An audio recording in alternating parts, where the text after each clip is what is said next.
Rice is a staple food in many cultures around the world. It is versatile and can be used in various dishes from sushi to risotto. The ability to cook rice perfectly can elevate your meals. Mastering the art of cooking rice begins with understanding its importance and versatility. Rice is rich in carbohydrates, providing energy. It can be paired with proteins, vegetables, and sauces. It is also gluten-free, making it suitable for people with gluten intolerance. Cooking rice may seem simple, but achieving the perfect texture requires practice and knowledge. Perfectly cooked rice should be fluffy and tender. It should not be mushy or undercooked. Different types of rice have different cooking methods. Understanding these differences is key to mastering rice cooking. Knowing how to cook rice can save you time and add variety to your meals. Whether you are making a quick stir-fry or a complex biryani, rice is an essential ingredient. Let's dive into the world of rice and learn how to cook it to perfection. There are many types of rice, each with its unique characteristics. Basmati rice is long grain and aromatic. It is commonly used in Indian and Middle Eastern cuisine. Jasmine rice is also aromatic but has a softer texture. It is often used in Thai dishes. Arborio rice is short grain and starchy. It is perfect for making risotto because it becomes creamy when cooked. Brown rice is whole grain and has a nutty flavor. It is more nutritious than white rice but takes longer to cook.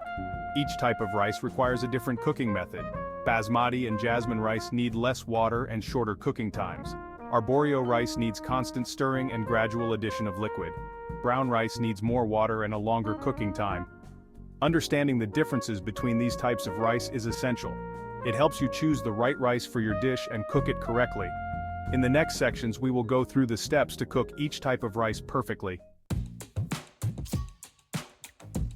To cook rice, you need a few essential ingredients and tools. The main ingredient is, of course, rice. The type of rice you choose depends on the dish you are making. You will also need water or broth, depending on your recipe. A good quality pot with a tight-fitting lid is crucial. It ensures even cooking and prevents steam from escaping.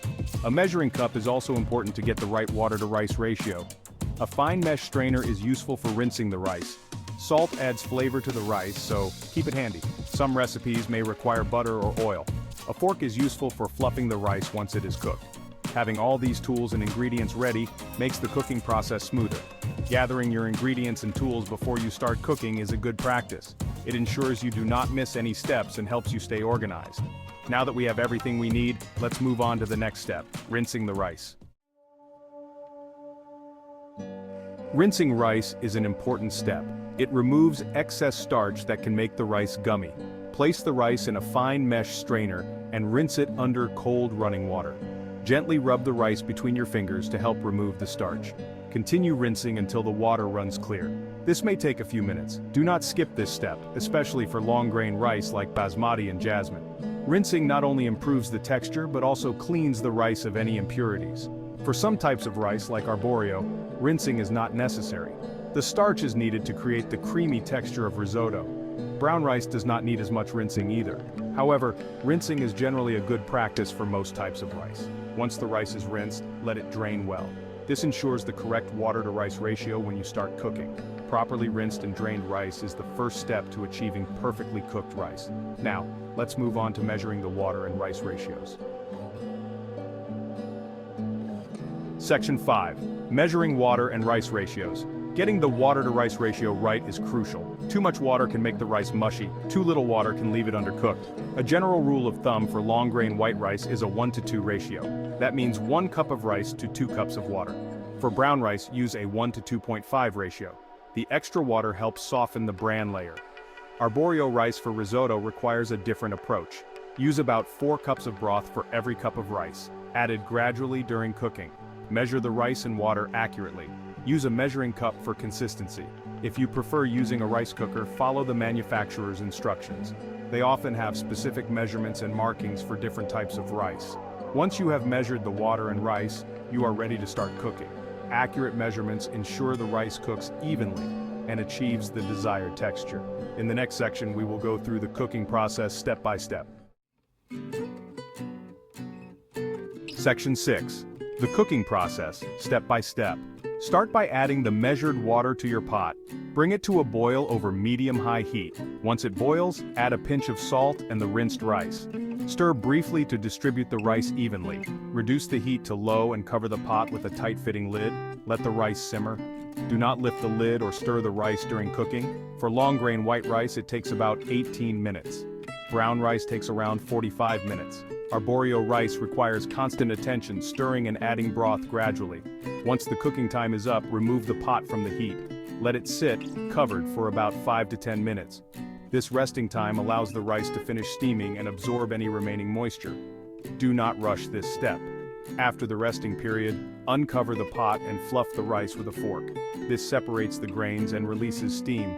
Perfectly cooked rice should be tender and fluffy, not sticky or mushy. Now let's learn how to fluff and serve the rice perfectly.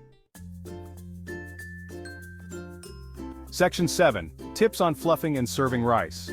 Fluffing rice is an important step. Use a fork to gently separate the grains. Do not use a spoon, as it can crush the rice and make it sticky. Fluffing helps release steam and improves the texture. For added flavor, you can mix in a bit of butter or olive oil while fluffing. This adds richness and prevents the rice from sticking together. Fresh herbs like parsley or cilantro can also be added for a burst of freshness. When serving rice, use a wide spoon or a rice paddle. Scoop from the sides and bottom to avoid compacting the rice. Serve the rice hot, as it has the best texture and flavor when freshly cooked. Leftover rice can be stored in the refrigerator and reheated later. For special occasions, you can mold the rice into shapes using small bowls or molds. This adds a decorative touch to your presentation. Perfectly cooked and beautifully served rice can make any meal special. Finally, let's summarize the key points and encourage experimentation. Section 8. Summarizing key points and encouraging experimentation. Mastering rice cooking requires understanding the different types of rice and their cooking methods. Always rinse the rice to remove excess starch. Measure the water and rice accurately for the perfect texture. Follow the cooking steps carefully and give the rice time to rest. Fluffing the rice and serving it properly enhances the dining experience. Do not be afraid to experiment with different types of rice and cooking techniques. Each type of rice has its unique flavor and texture, offering endless possibilities for your dishes. Cooking rice perfectly is a valuable skill that can elevate your meals. Practice makes perfect, so keep trying until you achieve the desired results. Enjoy the process and the delicious outcomes. Rice is a versatile ingredient that can transform your cooking. Experiment with flavors, ingredients, and recipes. The more you practice, the more confident you will become.